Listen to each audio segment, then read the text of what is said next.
Layup line today, guys. You remember the song by Jamie O'Neal, There Is No Arizona? I don't know it. You don't know the song? No, play it. We got to hear it. I want to hear it. There is no Arizona. Yes. No painted desert, no Sedona. If there was a Grand Canyon. You're thinking of Heads Carolina, Tails California. That's Joe DiMassina. Yeah. You like really that don't song. remember that song? It's an vaguely objectively remember it. terribly produced song. I went back and listened to it this morning. It was Jamie O'Neal. And there is no Arizona. There is no Arizona for two teams that woke up this weekend thinking that they could be Super Bowl champions, but they can't. In the 'cause it's over. Sonoran. In It's the over. Sonoran Desert. Yeah, in the Sonoran Desert. But it doesn't exist. And we're going, Kyle. We are. We're going to be in Arizona. I don't think Macon's going. Any other Green Light listeners out there in Arizona, if you see us wandering through the desert, maybe offer some water. You know, it's been cold here. It's a lot hotter out there. Some marijuana. I didn't say that. Hey, housekeeping, real quick. Sean Glennon listens to this pod. I love Sean Glennon. Our guy Sean Glennon. My favorite Hokie. Former Hokie. Good dude. He Nova texted guy. me this weekend and was like, dude, I listened to your pod, which is always like, just admit that like earlier, you know? Like if you listen to my pod, like tell me like immediately. Don't let me ramble on not knowing that you're listening. But he was like, hey, nice job on the Jags score. And I had totally forgotten this, but we nailed it on the fucking button, 27-20. You're just on a heater. Yeah, we're on a heater. We're on a heater. Can you gamble? Yeah. Can you gamble exact scores? I guess you can. I think you can. I need to do it more. Yeah. Especially for like the Super Bowl, you can. I need to do it more. So, shout out to Sean Glennon, and Shout out to Mike Glennon, too. Shout out to Mike Glennon as well, who's still getting calls. He was raking it in, dude. Yeah. So Remember when Sean Glennon was played at Georgia Tech? They had forgotten his jersey. He had to wear a Georgia Tech jersey. Yes. did he transfer? No. Tech played at Georgia Tech. They literally forgot Georgia their Tech. Okay, jerseys, yeah. so Or they had maybe it to was go and get the stolen. numbers from their equipment room and sew it on. Yeah. Oh, it's terrible. Oh, that's awful. I think they might That's have even horrible. written the back There it nameplate is. on. Yeah. It was like when somebody stole MJ's jersey and he had to wear like number Isn't that 22. amazing? That's hideous. They pasted over the Georgia Tech and then wrote Glennon, capital G, lowercase, every other letter. That is Sharpe. so bad. Jesus Christ. Comic Sans. Fuck. Oh, it's ridiculous. Oh, that's bad, dude. I The wonder if Georgia he Tech balled jersey is a out. bad looking jersey, anyways. Yeah.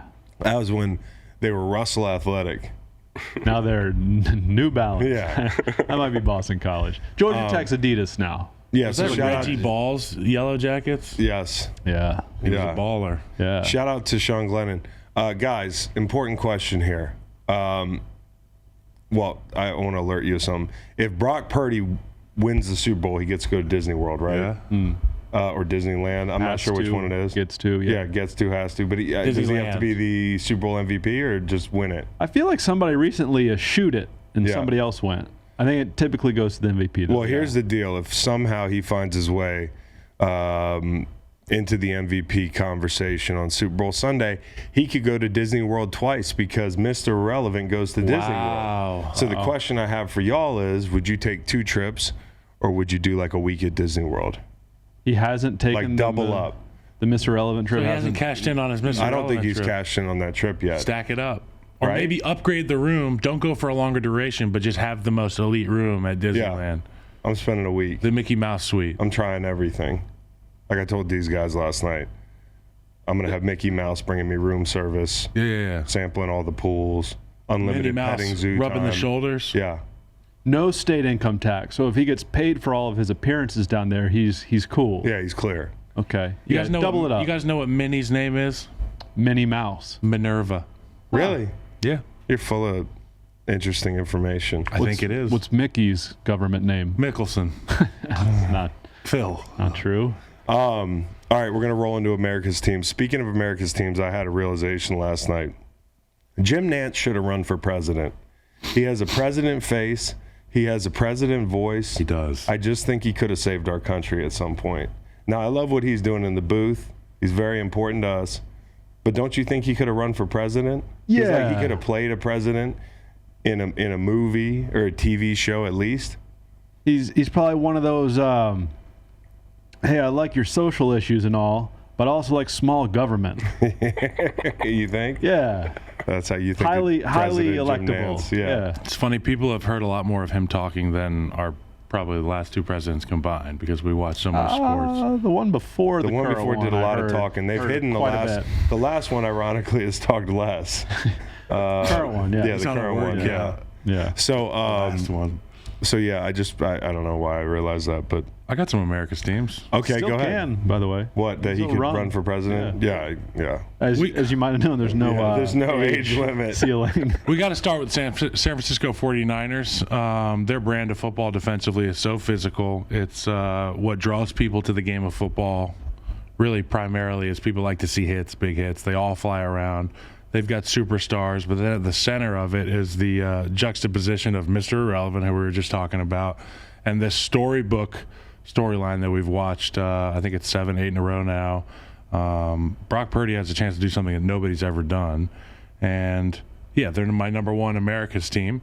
Number 2 America's team, the Bengals. I love Joe Burrow. I think that Joe Burrow is the archetypical quarterback. I think that if there is ever going to be a Brady comparison from an intangible standpoint, we're looking at him. And this guy could be even better because he's more athletic and he has better weapons as it currently stands. My number 3 America's team is the Philadelphia Eagles. My God, they were impressive. I'm scared for everybody who has to play them. I really believe that. Both AFC and NFC, the Eagles are a force to be reckoned with. And how smart does Howie Roseman look right now? Oh, he looks real smart. I mean, he's just the smartest guy. Yeah, fell into Jalen Hurts, fleeced the Titans for A.J. Brown. Swindling. Bringing in all these free agent pieces that have played a big role for them. Number 4, Kansas City Chiefs. This is a shocker. Number 4, Kansas City Chiefs. But 5. 5 is going to be a cliffhanger. Yeah. They're pretty awesome, Yeah. the Chiefs. Patrick Mahomes, watching him go down, it was like watching a relative get rolled up the other day during the game. But shout out to Chad Henne. You got a backup plan. What's more American than having a plan B, and it works. But then your plan A comes back and has an absolute dominant game. Number 5, the one you've all been waiting for, kickers. We all feel for kickers. Obviously, Mr. Maher had a troublesome last few weeks, and last night it continued on.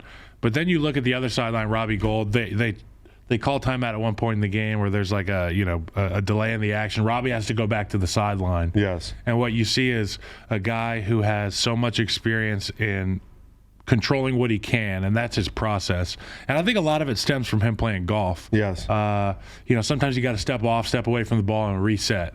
And in the NFL, obviously there's timeouts, there's procedural penalties, TV timeouts. You have to wait to hit the ball sometimes. Credit to Robbie for going to the sideline and resetting. And then when you see Charlie Browned him. And then when you see Brett, Yeah, he did. He pulled it out. and then when you see Brett, when there's a delay in the action, he almost looks like he doesn't know what to do. He just walks around. When you're at a party and you don't know who to talk to? That was that.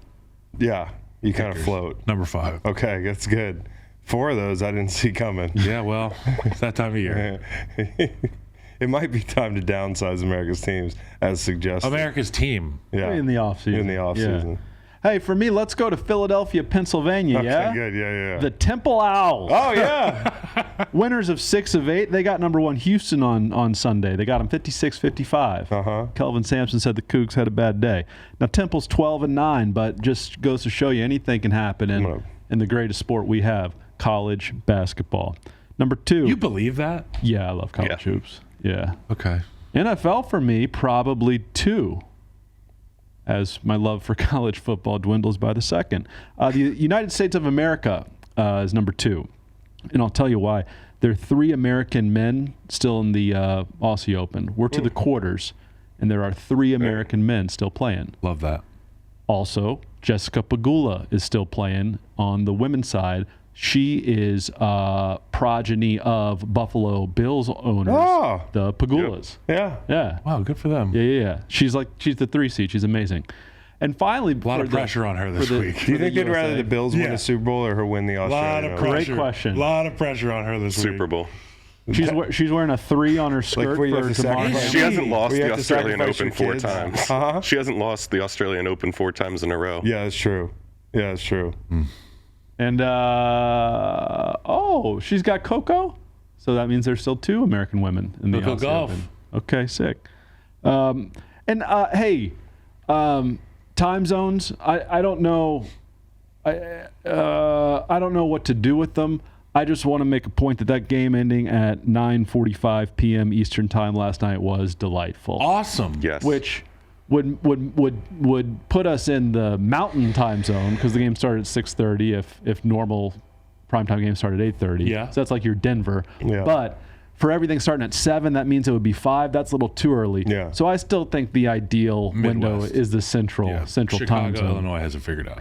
And I would like to now rank my 5 most trendy American cities in the central time zone. These are on all the Is list Austin in the of central hey, move time here. zone? Yeah. This is cliche cities in the central time zone.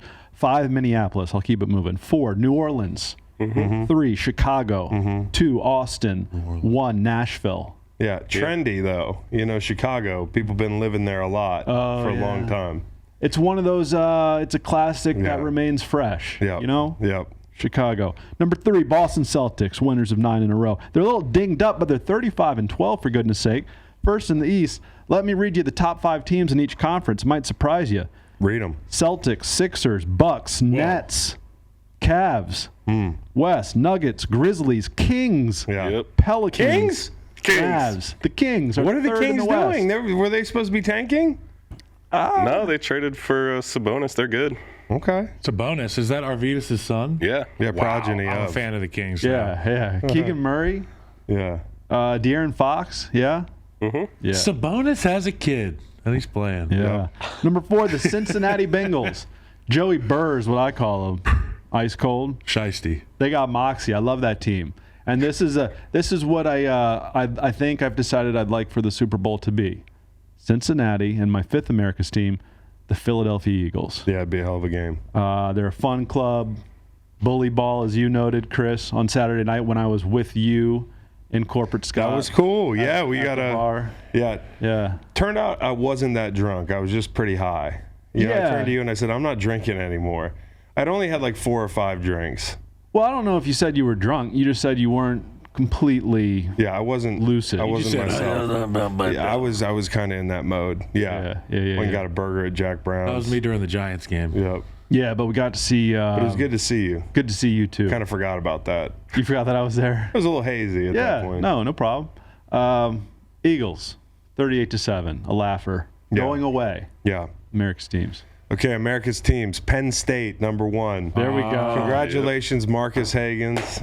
Y'all got a great one. You got a great, great coach and a great person in Marcus Hagans. He was the associate head coach at Virginia, and he has moved on to Penn State to coach the wide receivers. Man, this is a big-time job.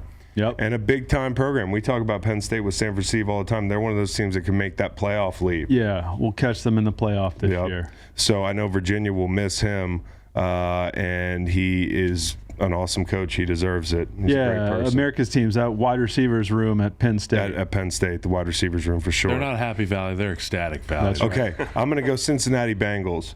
And for 2 reasons. Number 1, for beating Vegas. Okay, because a bunch of people were on the Bengals. It almost felt like it was the square pick, but it turned out Vegas was the square. I didn't know what Vegas was doing initially, maybe suggesting to people that there was a reason that you should take the Bills at -5 all week, but people didn't jump at it. That They took the O-line people were Bengals. talking about all I think one of the biggest reasons they're America's team this week, actually the initial reason they landed on my list was respecting outdoor football. The Bengals saved us from the NFL using next week as a test case for something they want to do in the future. Moneyball. Like, let's just put these. Andrew Brandt was talking about this. There were a couple guys on Twitter tweeting about this, the fact that the NFL could use a game at Mercedes-Benz Dome between the Bills and the Chiefs as kind of, oh, look how much money we made. And then you never know, because once the NFL tastes the green, they don't come off of it.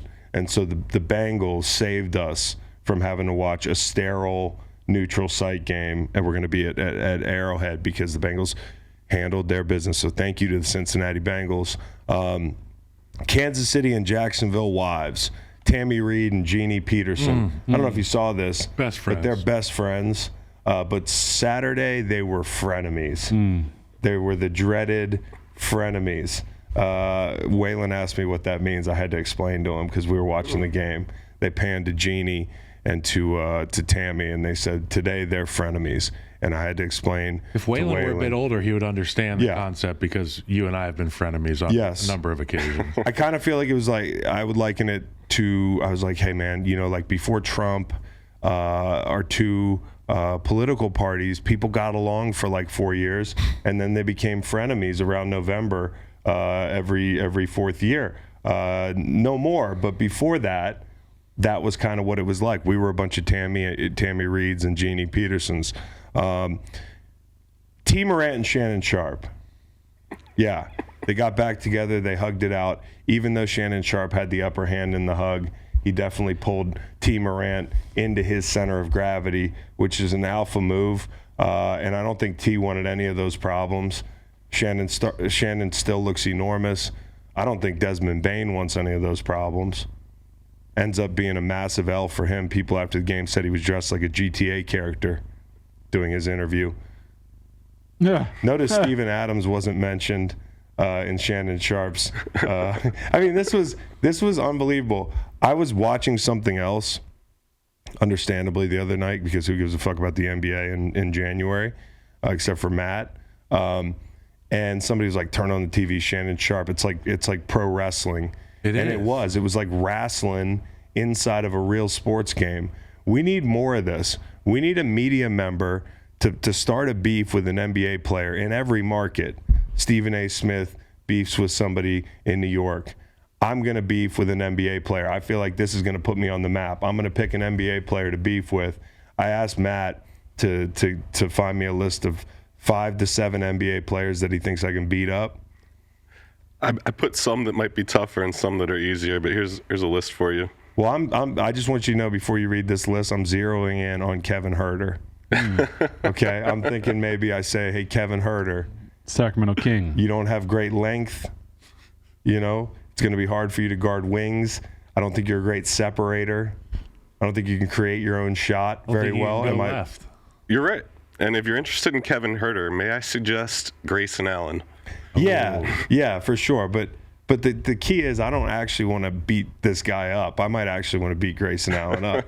The key is you want this beef to be almost in jest so that we can hug it out like T. Morant and Shannon Sharpe. We don't want to actually fight.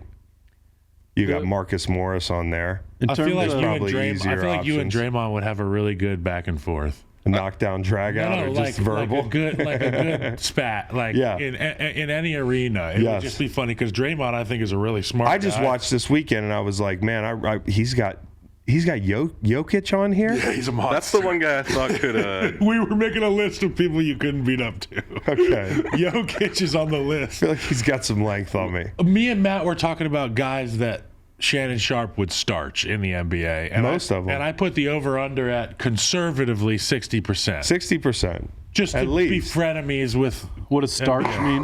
Like when you hit a guy and he just... starch. Making those. I don't know. You know when the guys hit the canvas? Psh. Okay. Well, anyways, not to Steven Adams, I think, gets Shannon Sharpe. Yes. 7 days a week. Not to commandeer the America's teams, but I just feel like we're onto something here.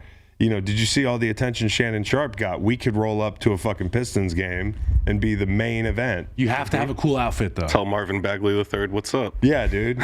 What do we say about him? He went to Duke. Yeah, okay. Larry Nance is... There you go. A guy that looks a lot like Alex Caruso. Now, here's a guy that I think I might be able to take. Trae Young, too. There's some good names on here. So we need to book our ticket, and we need to start a beaf with an NBA player. Javal McGee walked right by me in a club, totally ignored me. We got unfinished business, big fella. I just stuck my hand out and the worst part was my hand was up here. You're like, I was like, hey, Javal McGee. I was at his waist, and he just walked right by. It's JaVale, motherfucker. Yeah, whatever it is. Okay. I think Udonis Haslem would be fun because he's always mean mugging, but he's not going to actually fight. I don't know about that. Hey, the Wiz are 2 hours away. What about Chris Stapps? You got 7'3", 240. You can handle him. I'm good. One more America's team, the Charlottesville Knicks. Waylon's team. Waylon scored 4 points this weekend. Let's go. I got the phone right out on time to film his first ever basket. It was incredible for a team that didn't even come close to covering last week. This weekend, it was like 2016. Kid named Brooks made a bunch of shots for them. Waylon poured in 2 buckets of his own. They lost the game, but like they say, great teams cover, or good teams cover, or something like that. Good teams win, great teams cover. Yeah, and then you know, what do they say about the team that covers on the losing side? They're great. They're great. Yeah. So, yeah, we love the Knicks. Now, Waylon scored 4 points. He's been running around on these Iversons, like these hand-me-down Iversons that actually came from Marcus Hagen's kids, and they're really heavy, so you can hear him running down the whole court. He's like a fucking giraffe out like there. Gronk. So I had to take him to Dick's Sporting Goods this weekend before the game to get some new shoes, right? And so we're up against it because it's picture day. I got to be there early. The guy's taking a while. There's other basketball players in there. Everybody's got the same idea.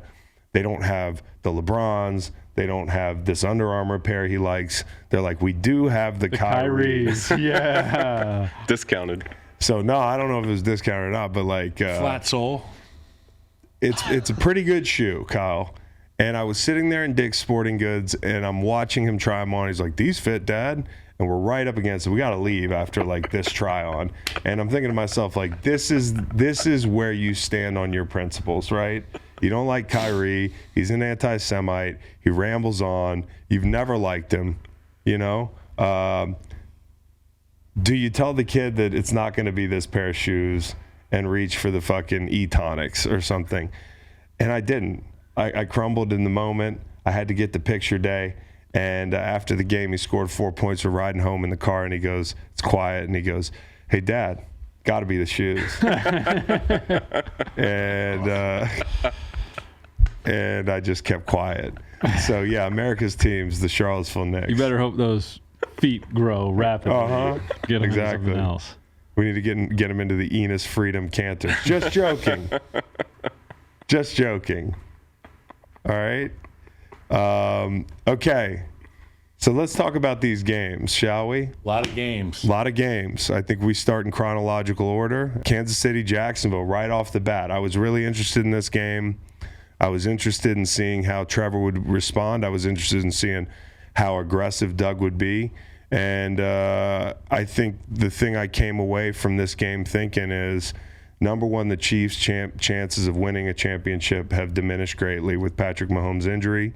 And number two, my respect for Patrick Mahomes has increased, if it could, another notch, because a high ankle is nothing to play with. For me, I think the issue was always this year the protection. Yep.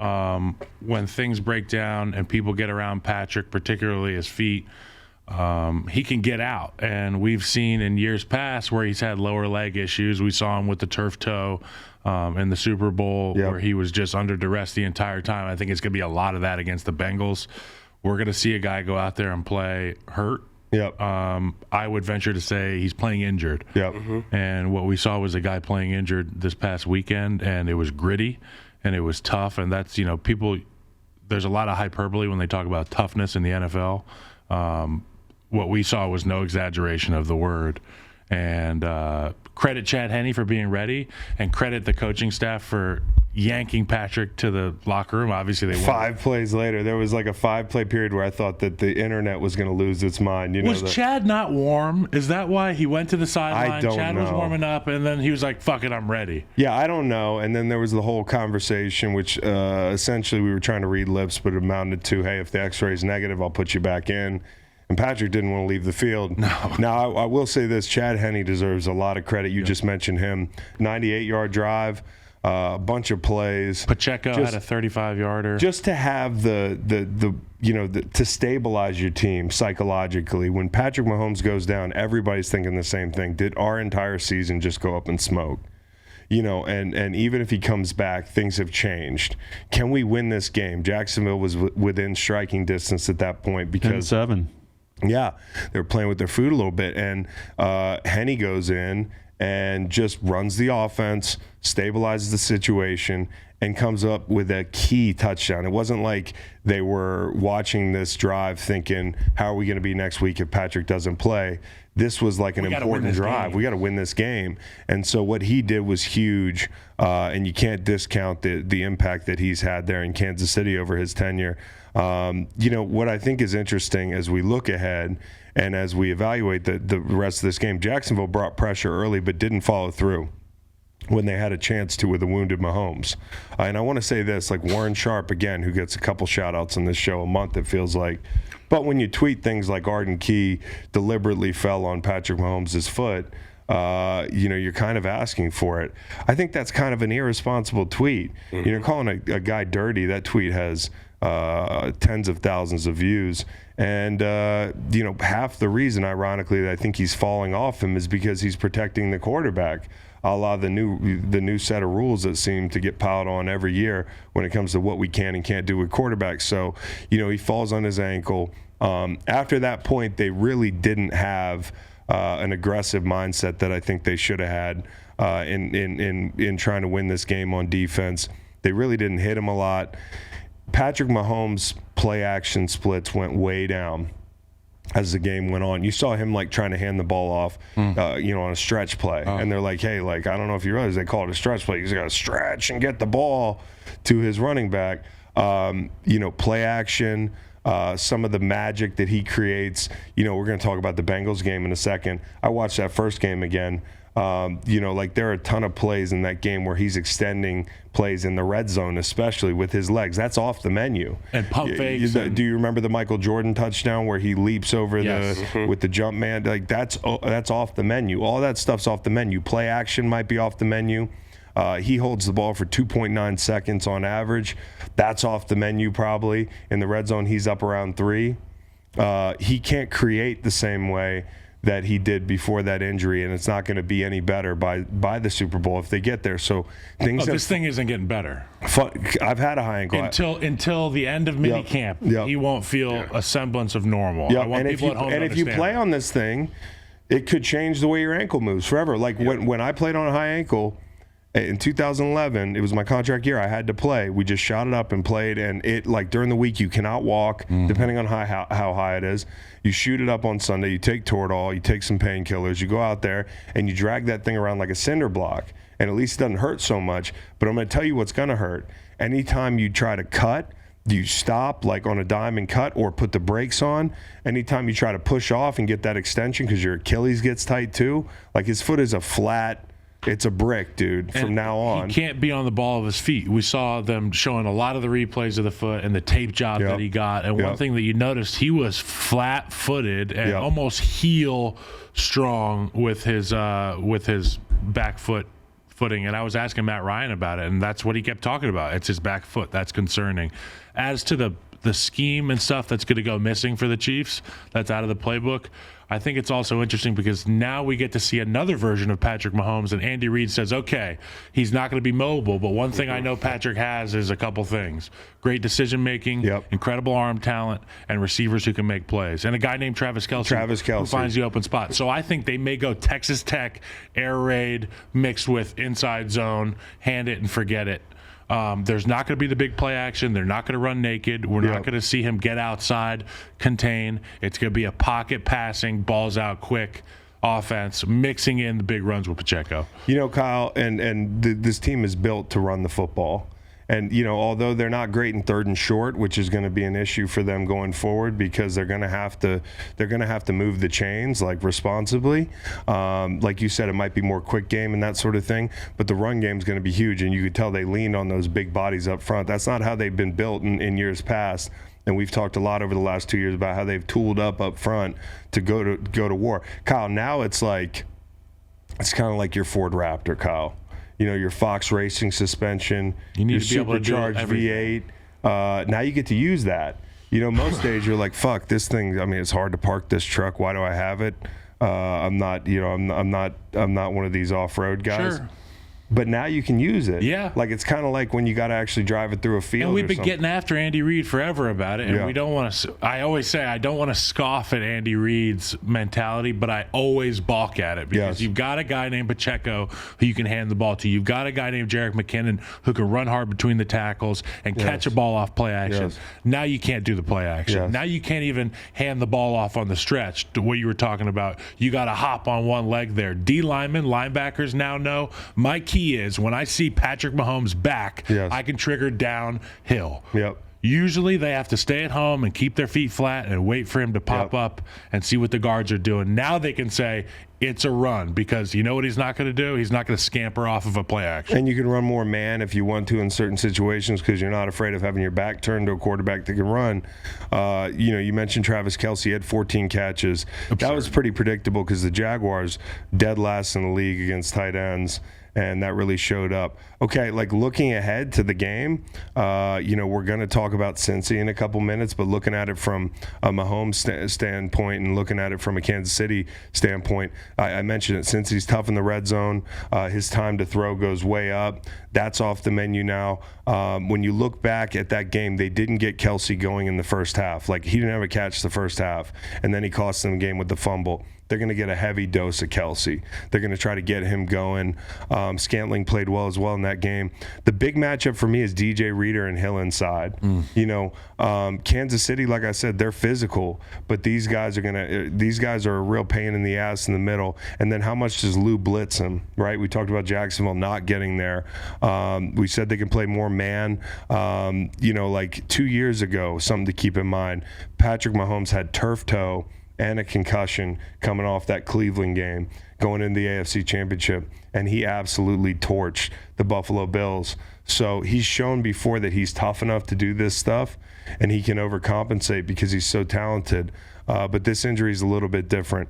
On the other side of the ball, when you look back at that game they played in December, at the beginning of December, since he was much more physical offensively. They moved people, whether it was double teams or tight end moving edge guys off the ball. It was a real fist fight, and Kansas City wasn't ready to play. And Chris Jones was kind of quiet. He got a bunch of slide. They trap him. They do a bunch of bullshit to kind of throw him off his game. If I'm Steve Spagnuolo, number one thing I have to do is obviously find an answer for the guys outside because you have matchup problems out there. But where can I get Chris Jones so I have the matchup I want up front?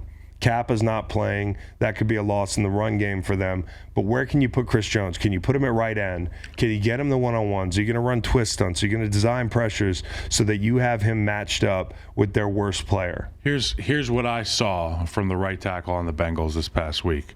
I saw a guy who was playing his nuts off. Yeah, he's good, I saw dude. a guy who wasn't afraid at all. Yeah. But what I did see at times were sets that didn't match the situation. Sure. And Chris Jones, albeit 6'7", 280 pounds and a freak of nature, also possesses a really good game plan and understanding of how the rhythm of the game can dictate what kind of rushes there are. Yeah. He's going to watch the film. Spags is going to see the film, and he's going to say, there's times where I want our best rusher over the right tackle because yes. I want to not – I don't only want to beat the tackle, I want Joe Burrow to see a wave of, almost 7 feet of man running at you. Yeah. And if you can dent the pocket in the quarterback's vision – it's a problem for the offense, and that's the only way that they can get after Joe Burrow because they tried to pressure him before, and he fucking murders. And the left tackles, I think Carmen's better than the left tackle, so maybe you see him over there some, but I think that's really key. And another thing is, you look back at the coverage splits,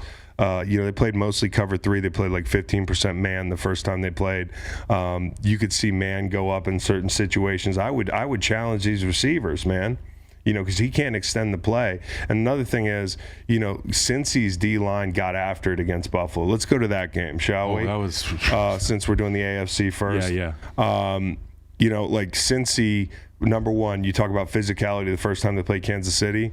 They had the answers for these guys up front. Joe Mixon ran the piss out of the ball. Saffold and Dawkins had a tough time on the opposite end in the trenches. They gave a bunch of pressures. So, up front, since he won this game with their skill guys too, but up front was really where it started.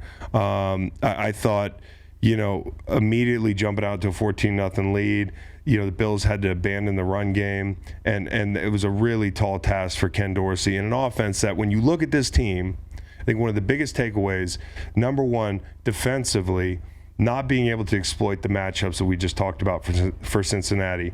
When you sign Von Miller, okay, like, he was a big part of you getting to where you were at the midpoint of the season. But the depth behind him is not to the point where if Von goes down, you're going to be able to exploit matchups like these. I mean, on one side of the line, you've got Boogie Basham, Shaq Lawson, AJ Epinesa rushing. Like, that doesn't scare me, right? On the other side, you got Rousseau. We're not sliding there. We may slide to Rousseau, or we may have to be aware of Milano adding. There's nobody that Vaughn's scares not you. gonna beat us. There's nobody that play. scares you, and I think that's a big design flaw. Again, I go back to Jerry Hughes. He was in Houston this year. He would have played a huge role down the stretch. And so, like, if you can't exploit that matchup and you can't stop the run, since he just dictated the terms of this game, so the Bills going to the offseason, they need a number 2 receiver, which was the thing I was going to say about the offense. They doubled Diggs, and somebody else had to win. And, like, Gabe Davis is a nice piece, but how much of our opinion of Gabe Davis is formed based on that big show he put on the AFC playoffs last year against the Chiefs? I think they need a really dynamic 2. I think they need some rushers going into the offseason, and it cost them. It's I believed in the Bills to be this powerhouse, even without Von Miller, and to see them get absolutely manhandled by the Bengals, and to see the Bengals' first 15 come to action and be so on schedule, so in sync, it was like, turn the difficulty up on Madden or something. Yeah, it did seem almost too looked easy. like, we got to restart this and put it on all Madden. Yeah. And another thing you got to worry about with the Bengals is they go into their next game. Ted Karras has a knee issue. It looked like he got dinged during that game, so another problem up front for them. But again, you're playing Kansas City, where I don't think Kansas City scares me up front outside of Chris Jones. I mean, they really don't. So they might be able to slide by again. They were up. They were going to be up 21-3 in that game the first time they played, but they didn't get a 4th and short in the low red zone. So, this is a really good matchup for Cincinnati. They I think a lot of people undervalued them because of the Ravens game. The Ravens can muddy it up and play these guys tough. When you have a whole week as an offensive line, you can speak to this to get together and say, okay, we're down another guy. How are we going to compensate? They're going to have a week of tape on Carmen. Game plan. Yeah. What about the external sources of motivation? Y'all's run, you obviously had the underdog deal going. And what's the NFL going to do? Not sell tickets the week ahead? But it seems like they really latched on to, the games to this AFC title game between the Chiefs and Bills is sold out in Atlanta. Terrific. Yeah. We're going to come in here and wreck your shit. Well, I love that. I do think the Bengals are young enough, but they also have enough guys on that team that were there a couple years ago when they were 1 and whatever it was. And the DNA of that kind of, nobody believes in us team, you can't erase that with one streaky year and ending up in the Super Bowl. This team has that in their DNA. And then this year with the scheduling, with that game getting canceled, the first time they played the Bills, they were up 7-3 and they were driving. Yeah. This was a bad matchup for the Bills all the way through. They felt really confident. Yeah, and so having to go to Arrowhead, having to beat them again, I think the mental strain is more on the Chiefs. I really do. Because, it's a not again kind of thing, dude.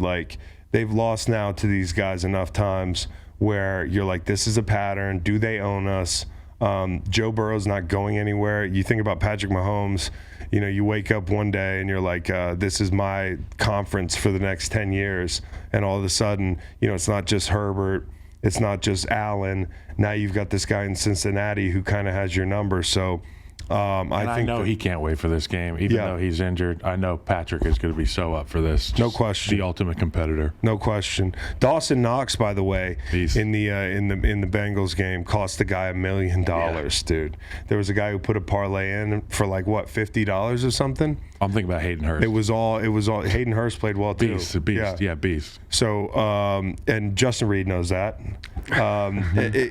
You look at this parlay this guy put in yesterday. It was anytime touchdown or first touchdown for all the tight ends. I think it was first. It was first touchdown because that's free what juice, play too, a $50 free play. $50 free play. Guy puts in first touchdown for all the tight ends. You got Travis Kelce, who's hit. You got Dallas Goedert, who's hit. You had Dalton Schultz, who's hit Sunday night. Yep. But by the time it was Sunday night, Dawson Knox didn't get the first touchdown. The odds on this thing were insane. It was plus 1.89 million. 1.89 million. And this guy was a Dawson Knox first touchdown short. It's cruel. Sunday night, this guy watching the game when Dalton Schultz scored the first touchdown. Yeah, you're rooting for that not to happen. It just had to be It was a agony. free bet. Free bet. Yeah. It doesn't help, Kyle. Speaking of betting, are you guys surprised that the Chiefs are favorites? I am a little bit surprised. Yeah. Yes. I saw it as a pick'em last night, jumped on Cincy and figured it would go towards Cincy. It's now Kansas City won. I thought after Cincy's performance in Buffalo, it was going to be Cincinnati minus 1.5. What am I not seeing? People really weigh this offensive line thing heavy. They really do. They look at it It's and they're all like, that everybody another was guy talking down. about Yeah. on the desk this weekend. That's all. They got three. Here's the thing about offense. Here's the thing I'm about like the three guys weren't that fucking good anyway. Exactly. You bring in other three guys, they're gonna play hard. Here's the thing about offensive line play in today's NFL. There's not a lot of great players. I mean, there's some really great players and everything, but the drop off. You know the elite ones. If they're elite, you know them. How many elite guys It's do like they have Tyron up Smith, front? Trent Williams, Lane Johnson, Brandon Sheriff, Zach Martin. The list goes But how on. many elite guys did they have up front? None. So it's That's one the of those point. things. Like Collins, okay, he's a mauler. Like people would make fun of his pass sets earlier this year. This backup guy, he's got some weaknesses that are different than La'el Collins, but he's not a huge drop off. Okay, Kappa, his backup is a guard. It's not like you're missing T. Higgins and Jamar Chase. It's like, oh my God, we're fucked. You can slide to a guard. You can help out. You can do all types of stuff. And then at left tackle, I actually think it might be a little bit of an upgrade. So Mixon Isn't it ran funny for how that 105. works? There's always a guy. Yeah. There's always a guy on a roster where the guys in the room know that he might be better. Yeah, no, there is. It's funny how that works. I've been saying that. Every team I've ever and been that's on. the thing with Jonah Williams is like Jonah Williams is a high pick, and Jonah Williams has been up and down. But Jonah Williams is not necessarily one of these guys we're talking about where that's an elite guy that you can't replace. I mean, he hasn't even been close to it. So I got hurt one time, and my backup came in and dominated for 7 weeks. And I was like, "Fuck this, man!" William Hayes was my backup. And was a great fucking That guy was an player. incredible Yeah. player. I'd have to watch him go in there, and it was like every time he went in, and the thing about D-line play is you can rotate. So William would go in and get a sack, and I'd be like, fuck, I got to go. But you don't have that opportunity in O-line. Yeah. And so you never know. Like maybe this left tackle goes in there and plays great the next 2 games, and this is his job to lose going into the offseason. So This might be a stupid question, but why does the offensive line never rotate like the D-line does? Well, I've played a couple rotating tackles, and I can tell you it's no fun for a defensive end because you really do want to get into a rhythm and get to know the guy. But from an offensive line standpoint, I think there's very much the same thing, which is like I want to be in a rhythm. Like 100%. we got to play together. Mm-hmm. The way they're together on a string is way more than we're together on a string as a defensive line. So if one end of the string is pulling too much, that's going to throw the whole thing off. And if I'm playing against Chris, let's just use right tackle and left end, Sure. for example, and let's say a one series, let's say it's a 10-play series. The first 3 plays could be running play, play action. I'm trying to set up my 4th play's game plan with the first 3 plays. Yes. If I come in after 4 plays and it's just me for my first play against Chris, there's nothing I've built on. I can't go and Same thing for a rusher. I can't hit him with a pass set and say, well, he's seen this. It's a boxing match, really. All right, so that matchup's going to be a lot of fun, and so is the other one on the NFC side. Let's start with the blowout. I thought this was the biggest thing was Jalen answering the questions about where his shoulder is. Yep. Coming in this game, they averaged, I think, over the season, like 7 quarterback design runs a game. The number was 7 this weekend. They ran zone read to death. They ran zone read for over 200 yards. Jalen came out that first drive. The shot to Smith early was great. Mm-hmm. Just showed you his touches there. Yeah. He looks comfortable. They also ran him early. Sanders had a great half out of the gate. You looked at Lane Johnson, you wondered how he'd play.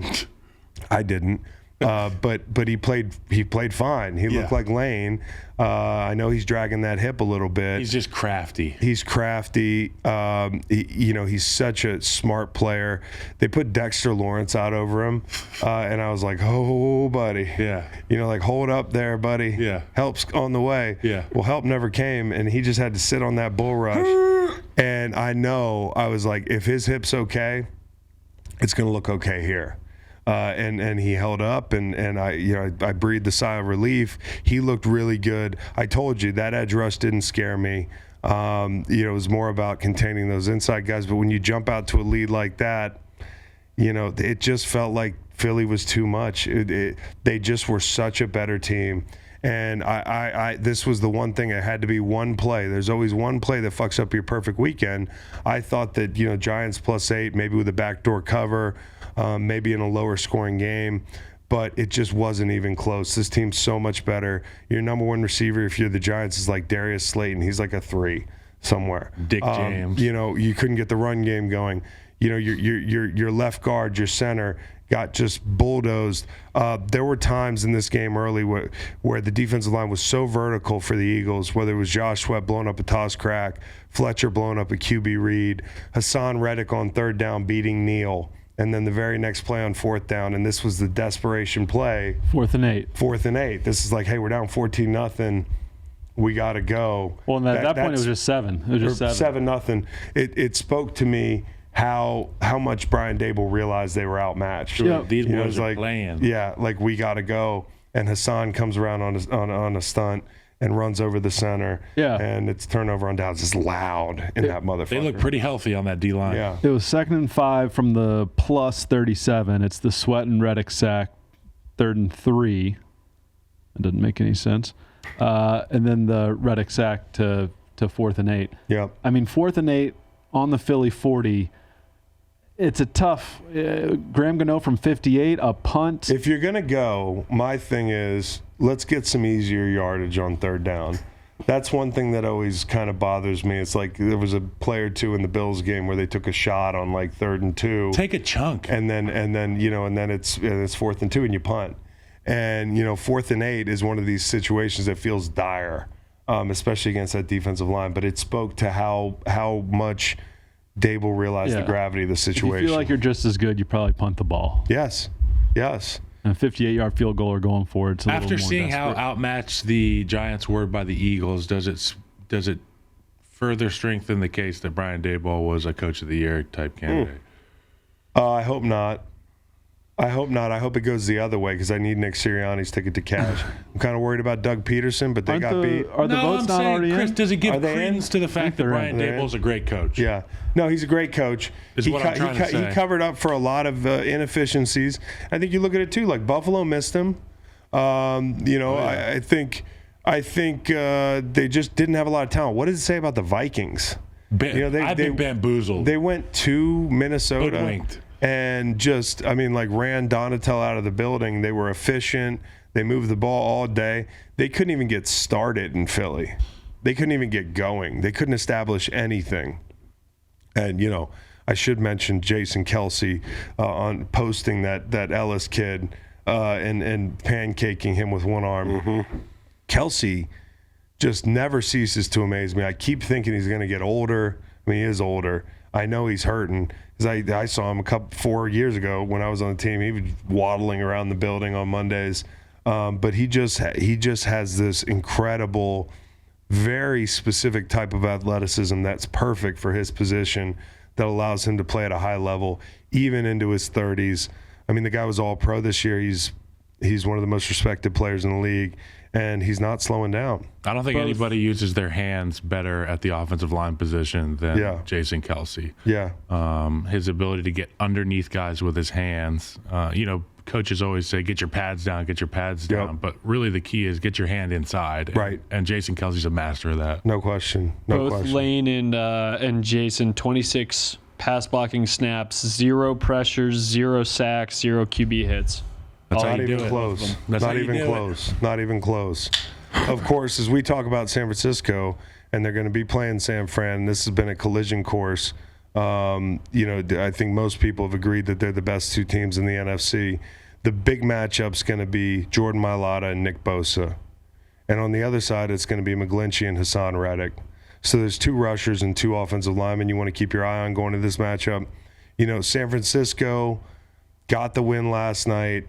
I thought the game was boring as hell. So boring. The end was boring. We grew up with Troy Aikman and Steve Young, and this rivalry was kind of like, it was high powered, it was fun. Unfortunately for the Cowboys, it's just a name brand thing. Mm-hmm. And for the Niners, they're making it work with the third string quarterback. But the two quarterbacks that completely let us down last night as far as watchability was concerned, one of them is Mr. Irrelevant, and one of them is supposed to be the franchise quarterback of America's team. And so I think that begs the question we asked a couple weeks ago, is this Dak Prescott's last run as a Cowboy? And I think it is. Jerry Jones isn't getting any younger. I know Skip Bayless is done with him. He threw his jersey out. Listen, I got an early Hollow Man for you. It's Skip Bayless. He's had it with Dak. I've had it with his kitchen. Are we living in a diner? Can you put this up? We've got yellow, black, and white subway tiles over the range. We have a visible microwave. Geraldine really likes it's yellow. non-concealed. I have a visible microwave. We have I feel attacked. 8-foot ceilings. It's not a very relatable. We have 8-foot ceilings. The guy's living in a diner. There's no way those are 10-foot ceilings. We've got an Anchorman poster. You make your eggs in the morning, and you look over at Ron Burgundy. His kitchen is atrocious.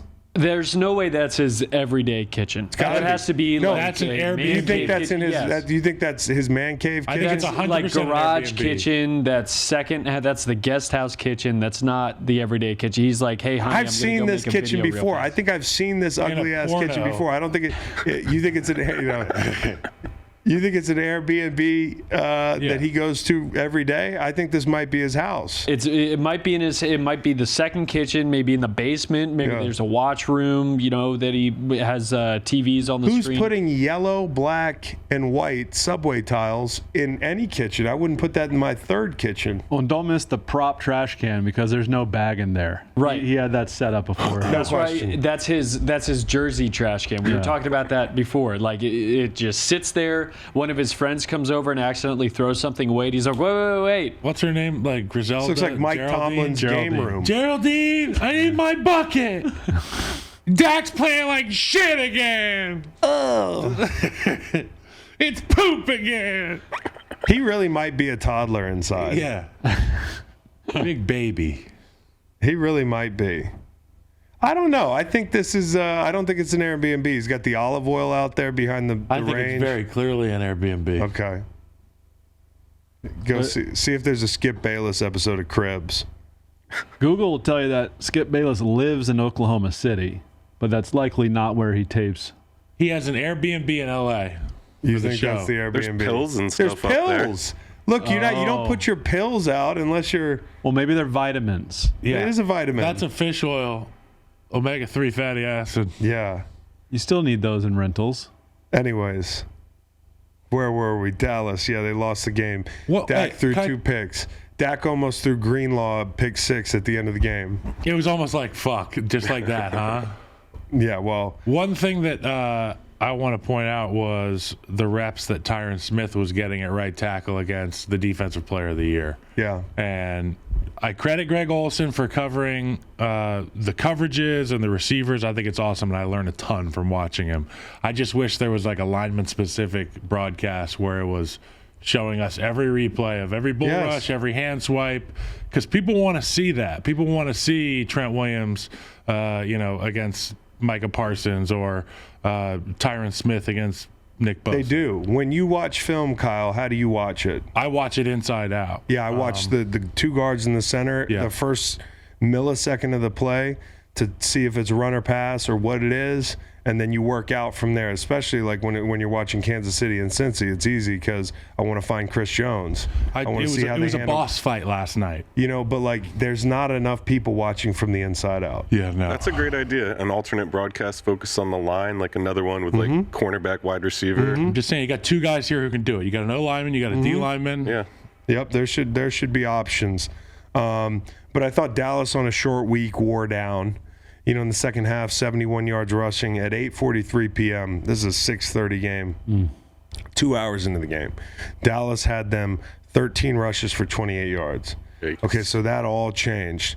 And I think just eventually it just became too much for them. San Francisco stuck with it.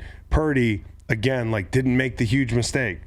And so I'll credit him. He's the luckiest man alive. No, I don't think he's the luckiest man alive.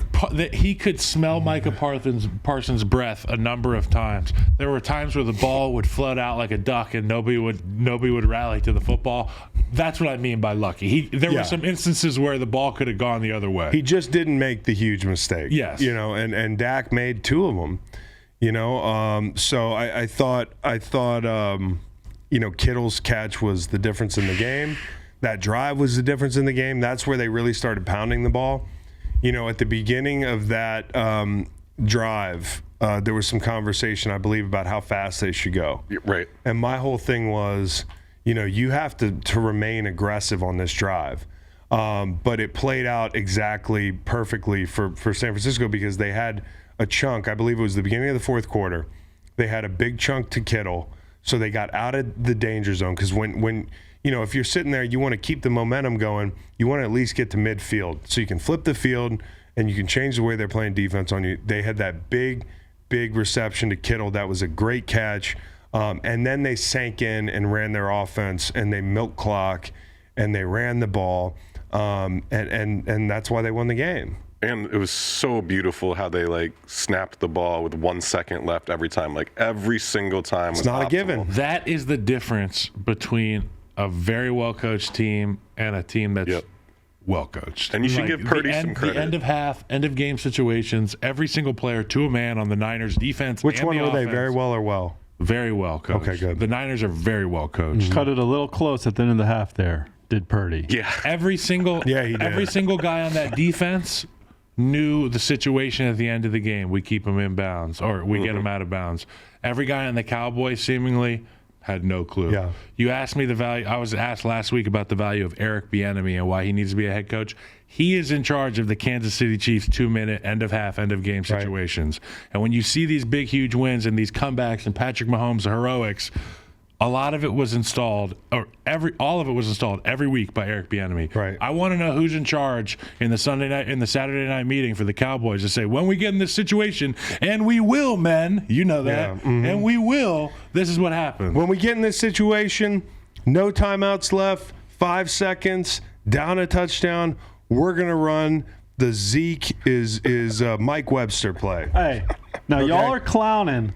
Hey, but this was going to work. This is the worst play in the history of football. Nobody knew who to block. Nobody knew who was getting the ball. What's so funny about a play like that, Kyle, to your point, is they rep it in a walk. We've repped it every week. No, we rep it once a week. They slide it in there in a walkthrough. They're like, okay, now we'll do end of game, and everybody's ready to go to the locker room. Everybody's out there jacking off, and you don't pay attention. Fucking Zeke isn't doing his pass sets. Zeke needs to be doing his pass sets. He needs to be getting his anchor down a lot sooner than he did here. It's mad disrespectful that he played with 2 of the best offensive linemen to ever play the game, and he doesn't know how to sit on the bull rope. It looks like he's doing this as a joke. I think they just didn't count on him getting blown up. They're like, okay. Nobody's going to rush him. Here's my first thought when he snapped the ball was has he been working on his pass, bro? The way he got run over was one of the funniest things I have ever seen. It was a good snap. The amount of time that they took to huddle up and dudes were discussing this play. Guys were having full-blown conversations about this play right here. And he just gets fucking run over. Nobody is moving. The funniest thing.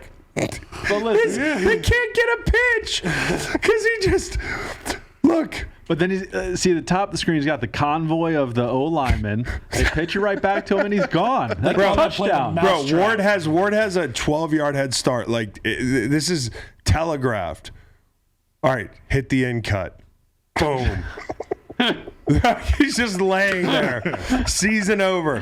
My biggest pet peeve in football is when teams get tackled with the ball with no time left. Just throw it behind you. You don't even have a chance to do that in this play. Kellen Moore, he might have a head coaching job lined up, and they might call him and say, hey, you know what? No thanks. Yeah. Because that was... They're going to find out who was in charge of installing that play because it's not always the offensive coordinator. I think it Hey. was Jerry Jones. But hey, I would much rather see my team trot this out than the typical pitchy woo-woo, which never works. This also so never you works. save This is only 0 so for you 1. save yourself you save yourself like 10 seconds of agony here. This is all, yeah. This is a bad play. Hey, but you see all those old linemen up there at the top? Yeah. I want to know what They're ready. Bring them. Can you Yeah. run it back to So pre-snap? the funniest shit was before this play started, somebody was like, "This is what Stanford Steve said to did." Yeah. Like somebody Yeah. up in the live watch was like, "This is exactly what Stanford Steve said. He's so smart. Yep. Look at this. All these O linemen are going to be out there. They're just out there fucking picking daisies, man." Dude, T.Y. it's Hilton's like, Well, I think they had to wait. "Yeah, no, I know. It just didn't Or it work. was caught. It didn't work." How about John Lynch running onto the field? Your general manager running onto midfield. How'd he get to go? How about John Lynch? shaking hands? How about how quickly John Lynch got down Yes, from the booth? yes. And Reed said it. Reed was like, "Holy shit, he was just up there." Yep, that's an elevator right outside. That's a the fly suite, on the straight wall. down. Fly on the wall, finding out one who installed it. Let's get those people. Yo, to Otis install has that elevators thing all over on the place. time. Otis. Yeah. Yeah, you can lock the elevator so no other floor can get it. It can just go straight. Yeah, but down. also like how his suite's right next to the elevator, which is right next to the field. Yep. You know, it's incredible. Yep. The operation time on that. Yeah, because he was right there saying Dalton Schultz incomplete, and Yeah. he was down by the end of the review. And then Yeah, they he went was. to it. Yes. He was shaking people's hands. He was out. and He was smiling, out. yeah, with 20 seconds to go in the game. Apparently. tough 2 plays for Dalton. We haven't talked about Maher. That first kick, man. Wasn't going in. I mean, brutal. You need to drive the ball more. He's definitely. I mean, he's right there. Like that ball's supposed to go up, not straight. That I know that. 25-yarder, he Special just teams banged coach, as hard they as he circle could. it with Yeah. the laser and they go, Yep. "We got to get this thing up here, right, Brett?" Yeah, well, I don't know. But it might be Vizcano Brett, are you still getting here? the laser next week. They said Next before year. the game, Jerry Jones was out there and Maher was missing kicks, and Jerry Jones went out and had a talking to. I heard he was smelling his breath. See if he was out there Yeah. off the sauce. Yeah. So who do you guys like in the NFC Championship? I'm going to go ahead and wait. What's the line? 3, 2, I think it's 1. 2.5. Niners. What's the line? 2.5. Eagles? Yeah. I would say buy into 3 and taking San Francisco would be the play. Just buy to 3 and take San 3, Francisco. 2, 1. I think it's Philly. I think it's Philly's the better team. Philly's the better team because they have the better quarterback right now. You know, like when you look at Brock Purdy and you look at Jalen Hurts, like their defensive line is arguably overall better. They have better corners. Let's see. I mean, San Francisco has a leg up in a lot of areas, but I don't think any of them are areas that the Eagles can't overcome. Having said that, I will be zero shocked if San Francisco wins this game. I'm not middling. It's early in the week for me. I can give you who I'd probably bet with a gun to my head. I'd probably buy to 3 and say this is going to be a field goal game either way. When these teams played each other a year or two ago, early in the season, I think it might have been actually last year because it was the game Brandon Graham got hurt. It was like the most physical game I've ever seen. I mean, it was just a bloodbath, and I expect more of that. It really comes down to those matchups on the edge that I talked about. You know, there's a whole bunch. Jalen needs to win in the middle of the field. That's an area that San Francisco's had absolutely on lock. And, you know, with Fred Warner and the way D'Amico calls his defense, that's going to be an area that Jalen Hurts has got to exploit at times, even though they're great. Niners won 17-11 now 2 Septembers ago. Yep.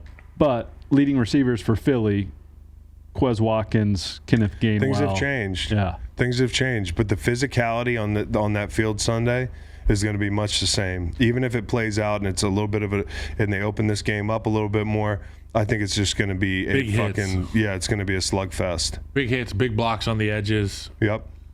A lot of guys doing some blue-collar shit out When's the there. last time the Eagles played the Niners in the playoffs? I feel like this is a matchup with high stakes. Donovan McNabb, Jeff Garcia. Yeah, That's what I'm going to say. probably. Eagles-Niners playoff history. No. I was wrong. 96, 96. 14-0 Niners, 96 wild card. So we haven't seen this a lot in the playoffs. Who was the quarterbacks? Well, 96. Yeah, that was my question. Steve Young. Young for sure. Okay. All right. Oh, in '96. For the Eagles. It wasn't Doug Peterson, was it? It was. Randall Cunningham. Nah. No, it's that in between kind of weird. Frank Reich. Yeah, I don't remember. Nobody tell us. It's a blind spot for me.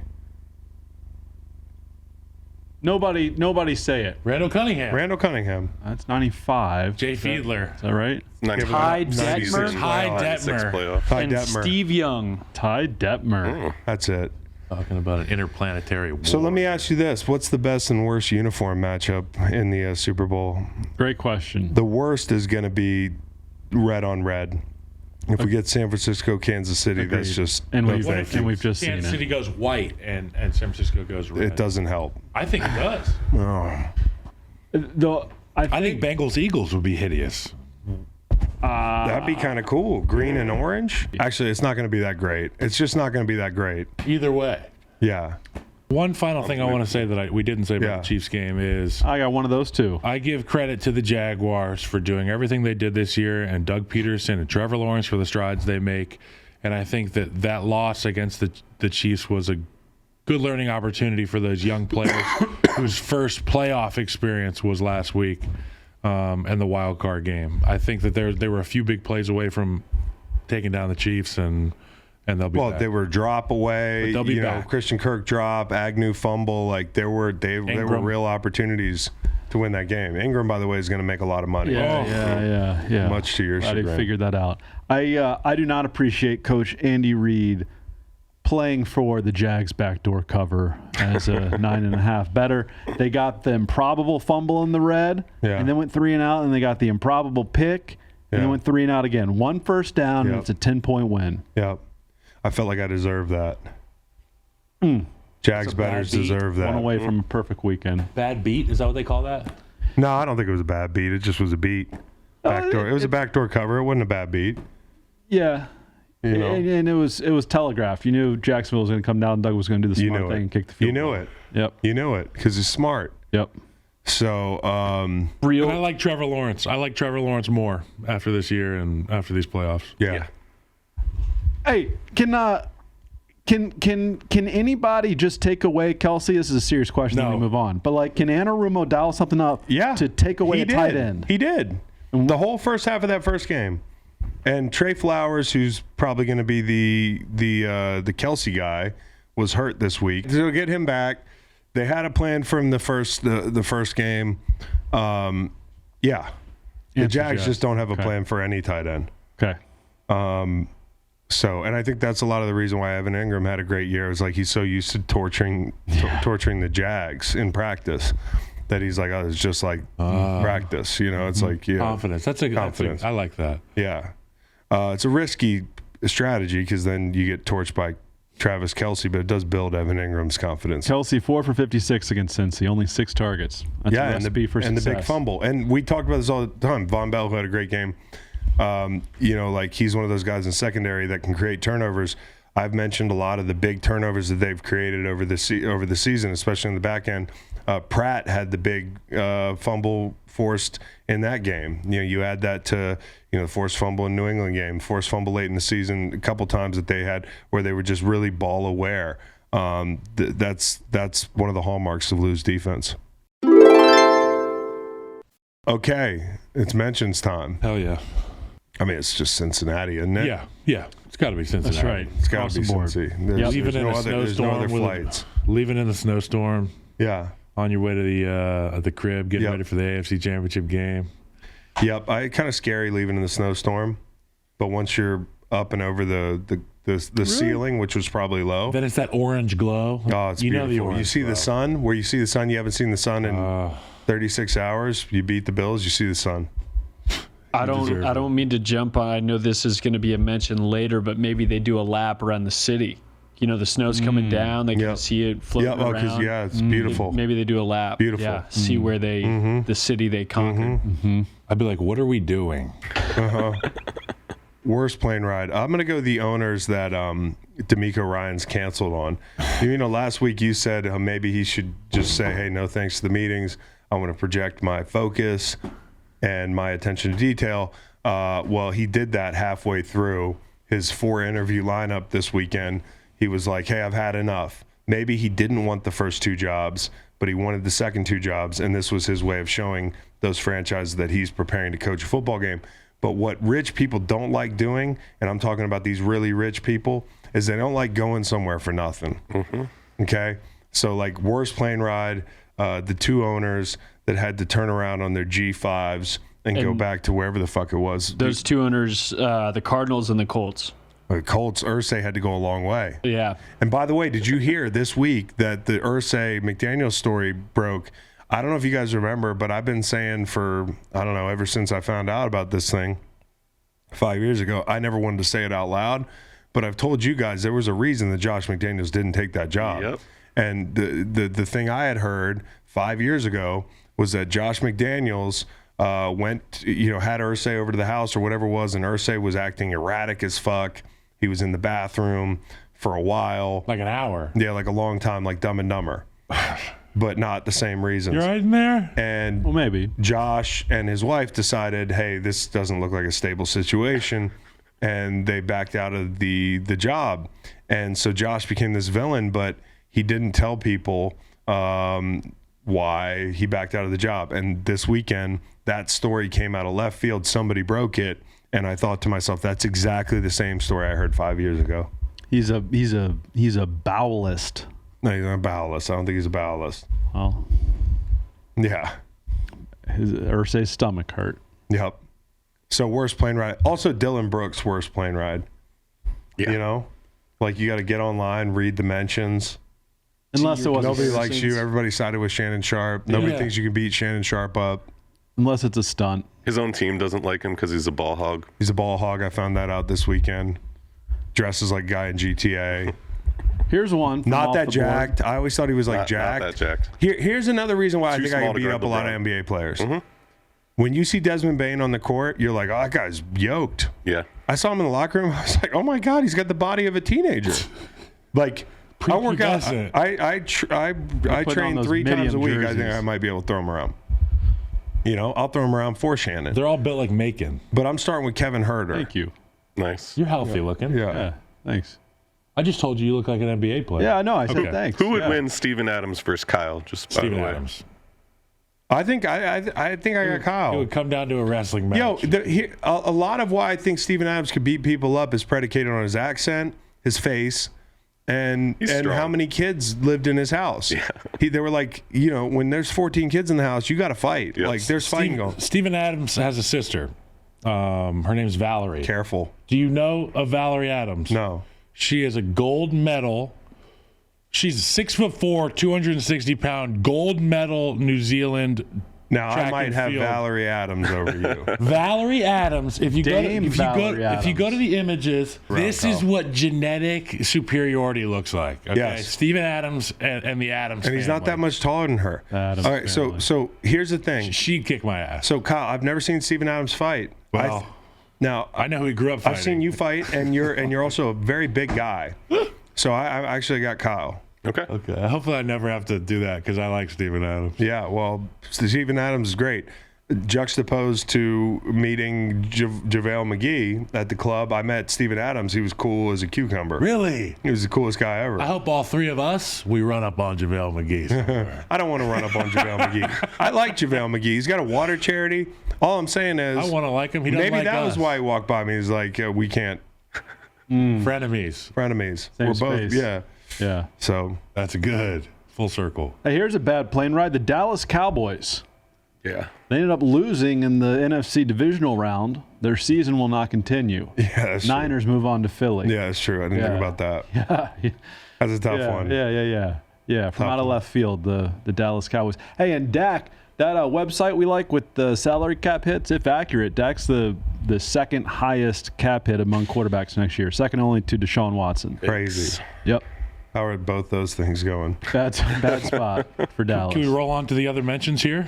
Sure. sure. You got one you're Sure. excited St. about. Louis Memorial, we talked about earlier, but Tyron Smith at right tackle against Bosa. I think Greg Olsen, as I said before, he's great and insightful, but I was disappointed in the defensive player of the year was getting kind of handled by an out-of-position Hall of Famer, and they didn't even show replays of it. Yeah. Frustrating to No me. question. They should have showed more replays. Yeah. I'm with you. Chad Henne, balling in obscurity. Only gave him a drive. Might have won by more if they had kept him out there. Gave him the drive. Hey, there were 2 third downs on that drive, and they threw it on both the third downs, both Did the completions. Browns game winner play? Did you notice that? I did. Pacheco had the big one, as you said, during that drive. So he's 5 for 7 for like 23, but that was big time. DeMar Hamlin's family. I couldn't see him. I couldn't see him either. You want to talk about balling in obscurity? Somewhere beyond this It could have frozen been paid waterfall. actors. It could have been paid actors up there. But I'm looking at the field. It was the deal or no deal suite. You need to have a where you can't camera see the person. trained on that suite before the game, before the snow, just so you have some B-roll of the family. I thought we were miking up like adjacent drug dealers to do a. They were like, he's doing his on emoji. Gangland. I was like, I don't. There was anything. just silhouettes. Everybody was. People were going to be talking in the robot voice. Well, more happy to be here. DeMar's tracking well. Like it was just. The snow was a problem. It was impenetrable, and they just kept showing the same shot. Yeah. They were like, There he is. Let's check back on DeMar Hamlin's family, who's in a blizzard somewhere. And the thing was, it would be like third down, and the Bills would be on defense, and they're like, "Come on, Bills fans, let's hear it." And DeMar Hamlin's here, and they're like, "Okay." The fans could see though. We just at home couldn't see because there was 6 feet of snow. They were using him as a prop at times for stadium noise, and I didn't like it. If DeMar's okay with it, no, DeMar's. I think you can use it. I know. I think there should have been a video pregame, and then you use them once, like when you 100%. need them. Yeah. Once when you need them. You get down a little bit, big third down. It's like they showed Jerry Rice in the DeMar's Niners here. game, like they kept showing him. Yeah. Same deal. Nice helmet chain, Jerry. Couldn't see him.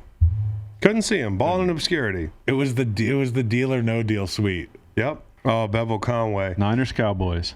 Niners Cowboys for sure, but I also want to nominate the Buffalo Bills aerial view of that stadium. It looked like a fucking snow globe, man. That thing was gorgeous. There was a tweet I had yesterday. It was that picture, and then it was the future of America. Dome stadiums, Minneapolis.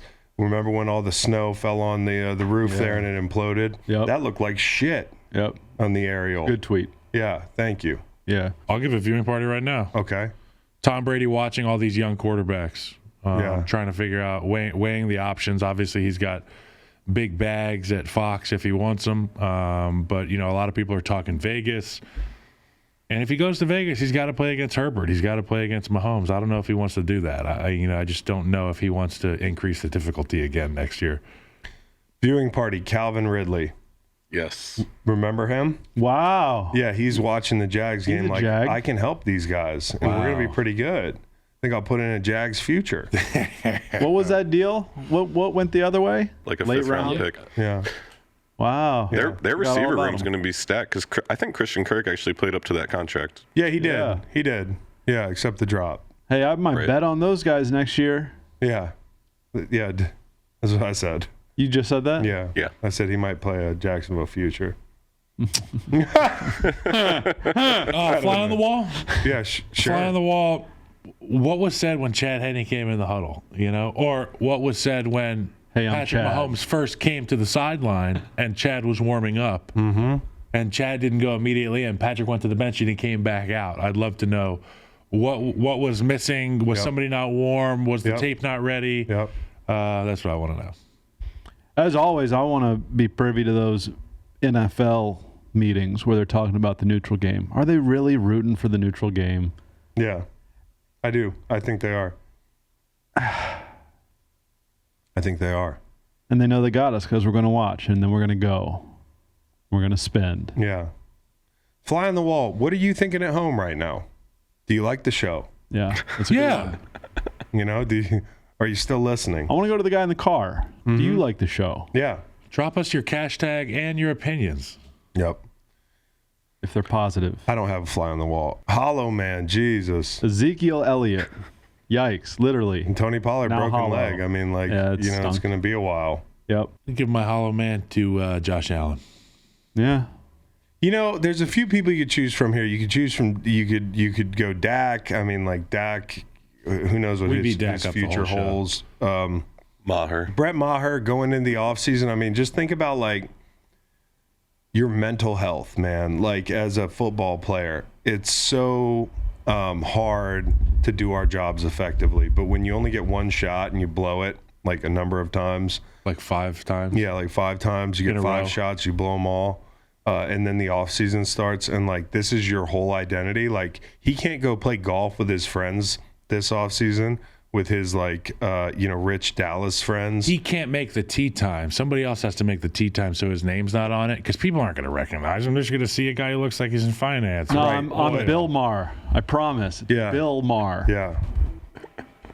Well, Bill Maher at least is a John Mayer. centrist. Little- he can little at to the least left. I'll To do the it. left. yeah, To at the least left. at least Bill Maher can get it down the middle.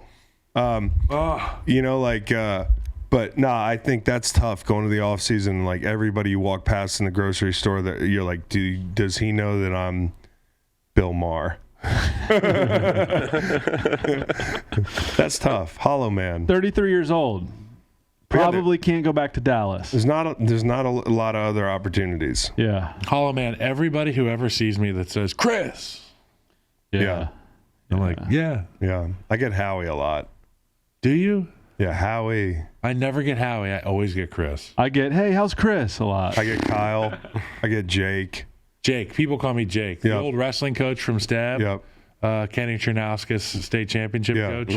He was at the airport yesterday, and the first thing he said, why aren't you flying in a private jet? Like, he yelled it at me across the airport, and I was like, look, I don't know who you are. He introduced himself. I introduced myself.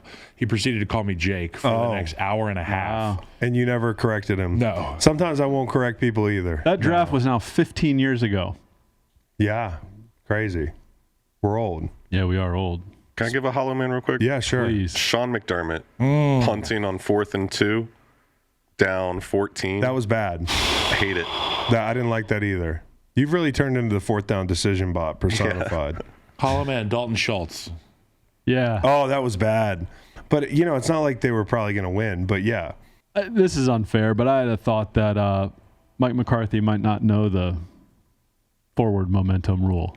Oh, yeah. What are you talking Yeah, about? yeah, I It's know. ridiculous.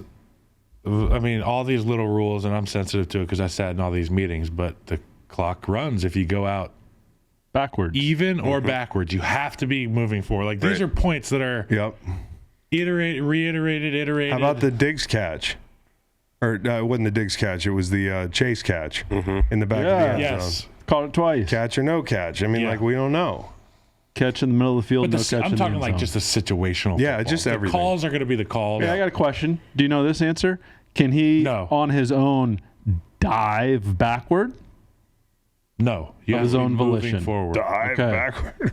You know what I'm saying? Yeah. Like if you He avoid, sees somebody coming, Yeah, yeah. let me get out. I'll dive. These backward. games kind of sucked. I just want to close the show with that. I mean, like, when you think about it, they sucked. yeah, they kind of sucked. You had a game that was you had a backdoor cover, you had a blowout, Jaguars game didn't suck. you had it was okay. That's an all-time NFL moment with Mahomes All time? coming back. Absolutely. That's Jordan-esque. It is Jordan-esque. Jordan-esque. I won't remember it next It year. was Kobe-esque. I got really ripped off when I play with a high ankle. Free throw line. They said it was a low sprain. It was the Achilles. Nobody was watching the game. Right. Nobody was watching the game. Didn't get a pat on the back. Game ball. Waylon Long, 4 points Nice. for the Charlottesville Knicks. That was like my first dad moment where I was really excited for my kid on the athletic field or court. That's cool. I'm Yeah. looking And forward to an that. efficient 4, not a high usage guy. No, some great passes. Yeah. Nice. Game ball. It usually Kate. gets sticky at that age. Yeah, but he they do, keeps yeah. it moving. Oh, yeah. Game ball, my wife, Kate, she's been dealing with Frankie the last few weeks, who now has 2 teeth. We got Nice. teeth in our house. Congratulations. Nice. Yeah. Game ball. Travis Kelce. It's really good. All right. All We right. already threw him 14 balls. We don't need another ball. Hope everybody has a great week. Let me check one more time. Send us your opinions. Yeah. Send us your opinions. Take care. Goodbye. Listen to the full podcast on Spotify, Apple Podcasts, and other podcast streaming platforms. Wherever you want to get the podcast, you can get the podcast. Pretty simple. New episodes every Monday, Wednesday, and Friday.